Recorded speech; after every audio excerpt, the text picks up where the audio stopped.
Hey, this is Tad, mortgage agent in Toronto, and this is a pre-approval budget video. This is an example of the budgets I do for my clients based on their situation after reviewing their documents. Here's the scenario for this video. There's one borrower and they've been pre-approved for a max purchase price of $650,000.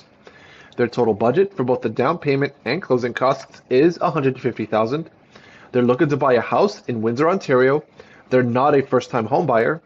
They want to get a mortgage with a 5-year fixed term, and they prefer to spend more on the initial purchase rather than their monthly payments. For this scenario, we're going to show the borrower 4 different options. Now we're going to start at the top here, work our way down, and I'm going to explain each point as we go. First is the amortization. This is the total amount of time the borrower has to repay the loan. For 2 of the options, it'll be 25 years, and for 2, it'll be 30. Next, we have the interest rate. So this will be the borrower's interest rate for the length of that term. These are just estimates based on the current market, and they can change at any time. Once the borrower finds a property they like and puts an offer on it, then I'll find them a lender with the best mortgage and lowest interest rate for their situation at that time. Now we have the first-time homebuyer status. Like we mentioned, the borrower is not a first-time homebuyer. Next, we have the property taxes.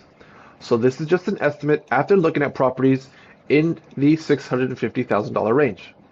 To finish off, we have the property location. Like we mentioned, the borrower is looking to buy in Windsor, Ontario. Now we move on to the mortgage breakdown. First, we have the purchase price. For all 4 options, we're using the borrower's max pre-approved amount of $650,000. Next, we have the down payment. For 2 of the options, we have a 20% down payment, and for 2 options, we have the maximum down payment the borrower can commit while still staying within their budget. And this leads us to the total mortgage amounts of these here. Moving on, we get to the closing costs. First, we have the down payment, just like we had above. We have an estimate of legal fees, tax on those legal fees, an estimate of an appraisal, land transfer tax, and a buffer of $1,000 just in case some costs are higher than expected. This leads us to the total closing costs for each option at these amounts here. As you can see, they all stay within the borrower's budget of $150,000. To finish off, we have the household budget breakdown. First, we have the mortgage payment. So this will be the borrower's monthly payment for the length of that term. These are calculated using the term length, amortization, interest rate, and total mortgage amounts. To finish off, we have the property taxes. To get this amount here, we take the annual up here and divide it by 12. Adding those 2 together, we get the borrower's total home expenses of these amounts here. Now we're going to do a little comparison between the insurable and uninsurable options and give the borrower some points to consider. I'm going to move my face over here, press this button, and we're going to have some notes. First, we're going to talk about mortgage loan insurance. This insurance is bought by the lender and it protects them against borrower default. Now, we're going to talk about insurable mortgages.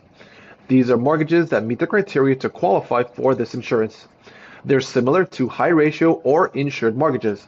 The main difference between an insurable and an insured mortgage is that with the insurable option, the borrower has to commit a down payment of 20% and the lender does not pass the cost of the insurance onto them.